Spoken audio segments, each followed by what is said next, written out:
how to do this. Come on. So stupid.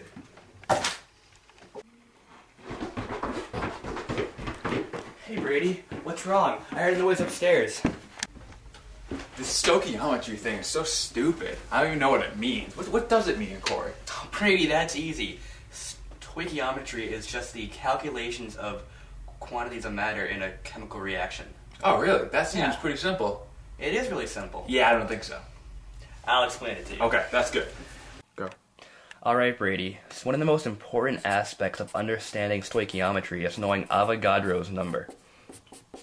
Wait, isn't that the thing that's 6.02 times 10 to the 23rd? Right on, Brady. That's exactly what it is. Now, do you know what the unit for that number is?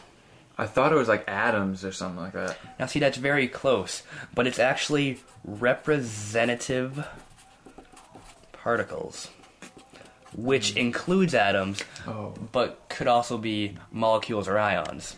I see, so I was mostly right. You were very close. Well done, sir. Alright. So Brady, what problem was giving you so much trouble earlier? Well, I was trying to figure out how much grams were in 1 mole of water. No, that's easy. See, we know that the chemical formula for water is H2O, right? Yes. Alright, so we just take a gander over at the periodic table, and we see that the molar mass of one hydrogen atom is 1.01 grams. And we also see that the molar mass for one atom of oxygen is 16. Alright, true. So, we write 16 under O, and 1.01 over H. Now, see now, there are 2 H's in H2O, so that becomes 2.02. Alright. And we add those together and get 18.02 grams of H2O. And there's your answer. Oh yeah, so that's okay. That's good. I like that. Seems pretty simple. It is pretty simple, Brady. But Corey, I also need to find how many ounces are in 1 mole of water. Oh, Brady, that's just as easy. Now, see, we just found that there are 18.02 grams of H2O in 1 mole, right? So, all we need to do is convert grams to ounces. And to do that, we're going to need a conversion factor. So we know that there are 0.035 ounces in 1 gram. True, we do know that. So, what do we do with that? Well, what we're going to do is take 18.02 grams of H2O and multiply it by 0.035 ounces of H2O over 1 gram of H2O. So these cancel out, and that's the remaining unit. And we take the handy-dandy calculator, go 18.02 times 0.035 ounces is equal to 0.63 ounces of H2O in 1 mole. Oh, so that's the answer. That's the answer. That's pretty easy. It is pretty easy, Brady. So, Brady, do you have any more questions? I do actually. I was wondering I was wondering if we could drink that amount of ounces of water. Well, let's find out.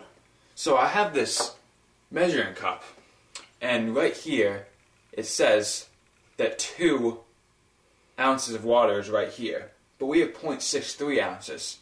So I was thinking that I'd fill it like a fourth of the way there, since a fourth of 2 is about that. So I think that if I open it and pour in about a fourth of the way to 2, which is about right there, and then pour it in my cup. Careful. Do it like that, and I believe I should be able to drink this. And let's see. I can. There's nothing left. That's great. So Wow. I can drink 0.63 ounces of water, which means I can drink 1 mole of water very easily. Right on.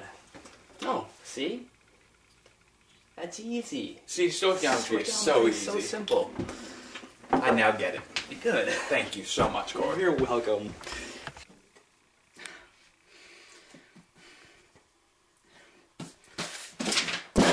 Brady, I don't get this. Corey, what are you freaking out about? What's wrong? You having trouble again? Well, Brady, I'm having trouble understanding how there can be so many representative particles in 1 mole. I just don't get it. Would you explain it to me? Sure. So, to help you understand how big a mole is, I went outside and counted how many blades of grass there was in an acre. Really, Brady? Yeah, I care that much about you and how much you know about chemistry. Wow, thank you so much. I'm just kidding. I looked it up. Oh, okay. So, it turned out that there was 473 billion, more like 474 billion particle.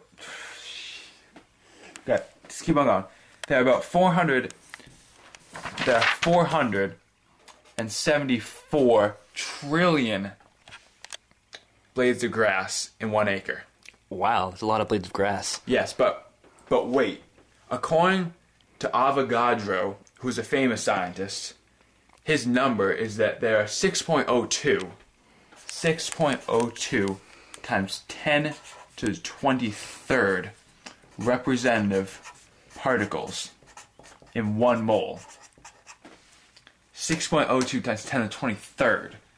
If we compare that to the amount of blades of grass on an acre, if we divide those, we get this number right there. That is the rate, that's how much, that means that there are about 1 billion times as many atoms in a mole than blades of grass in an acre. Wow, Brady. That's a fantastic analogy. Now I truly understand how vast the number of particles per mole is. I'm glad that I can help. Thank you so much, sir. No problem.